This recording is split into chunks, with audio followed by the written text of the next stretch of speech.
اگر تو نے بیوہ یا یتیم کو ستایا تو میرا قہر تجھ پر بھڑکے گا۔ ہمارے لیے آج کی پہلی تلاوت خروج کی کتاب اس کے 22ویں باب کی 21ویں سے 27ویں آیات۔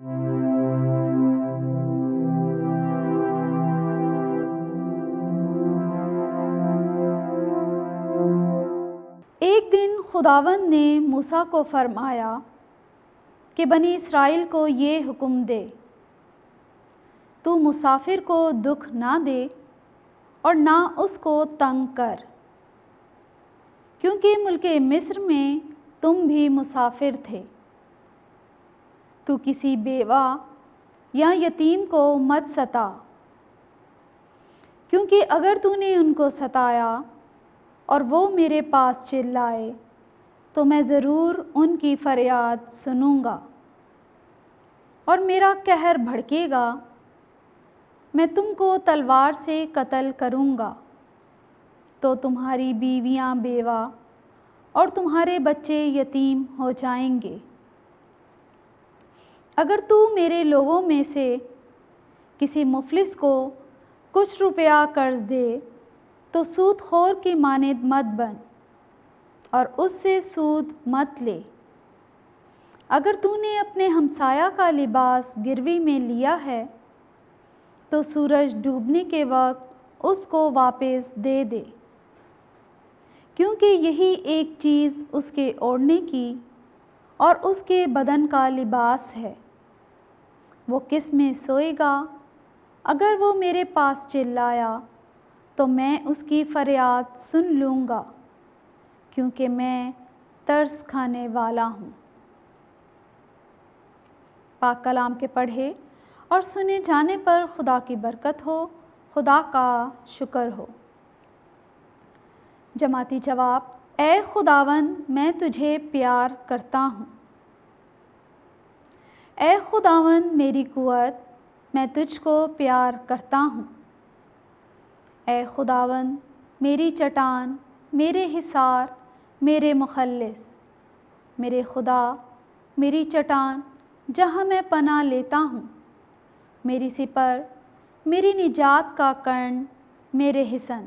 میں خداوند قابل حمد کو پکاروں گا اور میں اپنے عادات سے رہائی پاؤں گا۔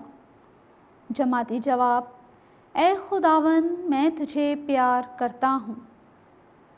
خداوند زندہ ہے، میری چٹان مبارک ہو۔ خدا کی تعریفیں بلند ہوں جو مجھے بچاتا ہے۔ وہ جس نے اپنے بادشاہ کو عظیم فتوحات دیں اور اپنے ممسوح کو رحمت دکھائی۔ جماعتی جواب: اے خداوند، میں تجھے پیار کرتا ہوں۔ تم بت پرستی ترک کر کے خدا کے خادم بنے، اب تم اس کے بیٹے کے منتظر ہو۔ ہمارے لیے آج کی دوسری تلاوت مقدس پولس رسول کا پہلا خط تسالونیکیوں کے نام، اس کے پہلے باب کی 5ویں سے 10ویں آیات۔ اے بھائیو، تم جانتے ہو کہ ہم تمہارے درمیان تمہارے لیے کیسے بن گئے تھے، اور تم ہمارے اور خداوند کے مقلد ہو گئے جب تم نے کلام کو بڑی مصیبت کے ساتھ روح القدس کی خوشی سے قبول کر لیا، یہاں تک کہ تم مقدونیہ اور اکائیا کے سب مومنین کے لیے نمونہ بن گئے، کیونکہ تم سے خداوند کے کلام کی شہرت فقط مقدونیہ اور اکائیا ہی میں نہیں ہوئی، بلکہ ہر جگہ تمہارا ایمان جو خدا پر ہے مشہور ہو گیا ہے، یہاں تک کہ ہمارے کہنے کی کچھ حاجت نہیں، اس واسطے کہ وہ آپ ہمارا ذکر کرتے ہیں کہ ہم نے تم میں کیسا دخل پایا، اور تم کیوں کر بتوں سے خدا کی طرف رجوع ہوئے، تاکہ زندہ اور سچے خدا کی عبادت کرو، اور آسمان پر سے اس کے بیٹے کے آنے کے منتظر رہو، جسے اس نے مردوں میں سے زندہ کیا ہے، یعنی یسوع کے جو ہمیں آنے والے غضب سے چھڑاتا ہے۔ پاک کلام کے پڑھے اور سنے جانے پر خدا کی برکت ہو، خدا کا شکر ہو۔